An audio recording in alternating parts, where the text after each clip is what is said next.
Bea Cukai Ngurah Rai gagalkan upaya percobaan penyelundupan ekspor baby lobster. Seorang WNI asal Wonogiri diamankan saat mengambil barang larangan dan pembatasan ekspor tersebut dari truk ke troli yang berada di kawasan gudang Bandar Udara Igusti Ngurah Rai.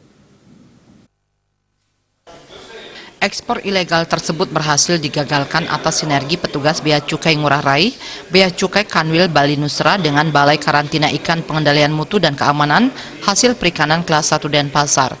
Himawan Indrajono, Kepala Kantor Bea Cukai Ngurah Rai mengatakan, percobaan ekspor ilegal berupa baby lobster dilakukan oleh seorang pria oknum Gunhandling berinisial AP, 25 tahun, asal Wonogiri, Jawa Tengah. Penindakan atas percobaan eksportasi ilegal ini dilakukan atas informasi dari masyarakat.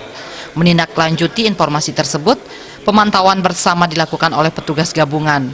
Pada saat dilakukan pemantauan, AP kedapatan mengambil barang larangan dan pembatasan ekspor tersebut dari truk ke troli yang selanjutnya ditujukan untuk dimuat ke pesawat.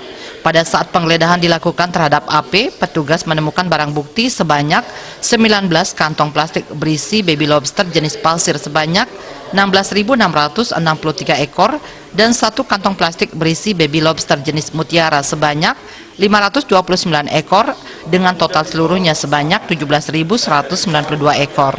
Barang bukti tersebut disembunyikan AP dalam tas yang disamarkan dengan wadah karton bertuliskan paper cup. Nilai jual atas keseluruhan barang bukti tersebut ditaksir sebesar 2,6 miliar.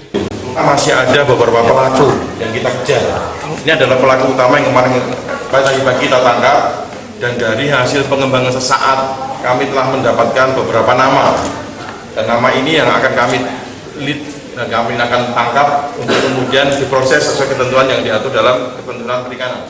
Saya kira itu ya. Atas perbuatannya, AP telah melanggar pasal 53 ayat 4 Undang-Undang 17 tahun 2006 tentang perubahan atas Undang-Undang nomor 10 tahun 1995 tentang kepabeanan, yakni barang yang dilarang atau dibatasi untuk diimpor atau diekspor yang tidak diberitahukan atau diberitahukan secara tidak benar dinyatakan sebagai barang yang dikuasai negara sebagaimana dimaksud dalam pasal 68 kecuali terhadap barang dimaksud ditetapkan lain berdasarkan peraturan perundang-undangan yang berlaku. Saat ini barang bukti telah diserah terimakan ke penyidik Balai Karantina Ikan, Pengendalian Mutu dan Keamanan Hasil Perikanan Kelas 1 Denpasar untuk ditindaklanjuti. Indra Wijaya, Bali TV.